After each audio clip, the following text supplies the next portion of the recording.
when you get to the loud part, you're using a very beautiful modulated scale of tones. I mean, scale like a spectrum of Right. tones, until you're at your loudest.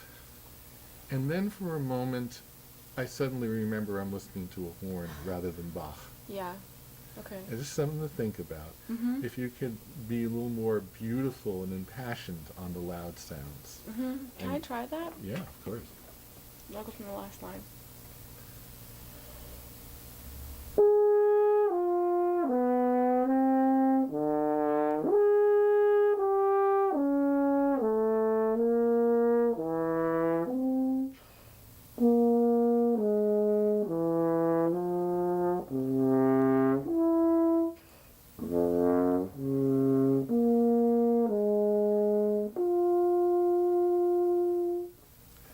Little sound extra, so that's much better, much better. Can you hold each note long and do a hairpin on? Ting, ting, dong, dong.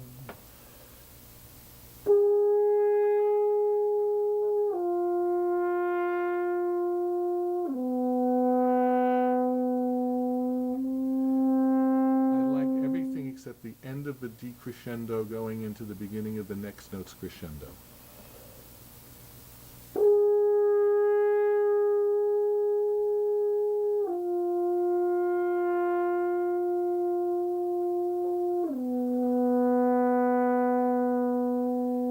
Now play it normally and just have that somewhere in your subconscious.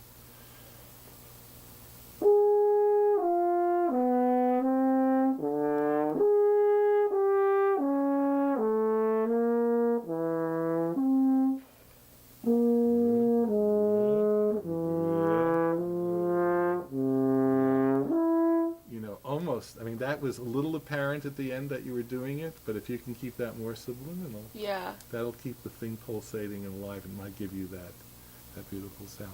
As long as nobody can hear that, because that's something that will get me knocked out of an audition. Absolutely, right. But if you keep it under control, it gives you the vibration and warmth that the other guys can't get. Yeah.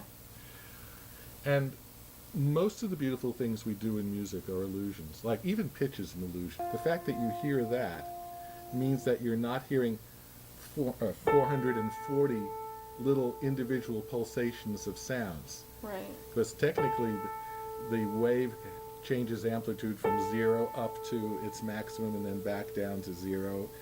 And it has 440 climaxes per second. We don't hear da da da da da da da da da da da, Right. which is what we'd hear if we did an air raid siren and we turned it very slowly. It would go down and down, and then suddenly we hear puff, puff, puff, puff, puff, puff, puff, puff, puff, puff, puff, puff. Yeah. So the fact that we hear pitch at all is an illusion Right. that the brain does for us.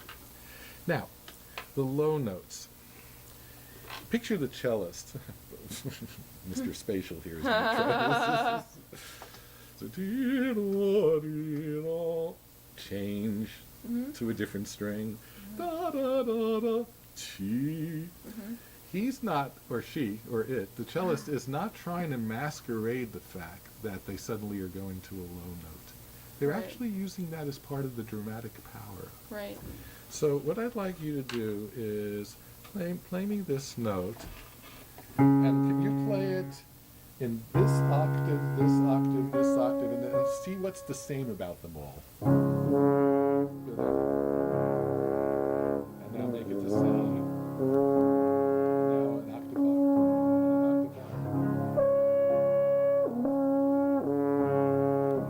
octave. They are all concert D flats.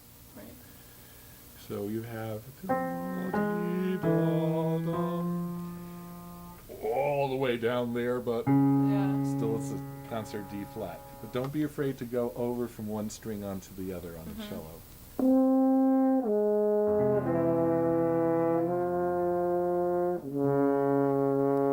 Not bad. Now what I'd like you to do this time is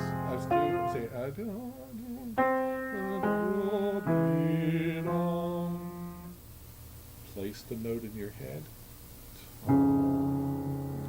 This is a Wagner passage, and there's a grand pause. It's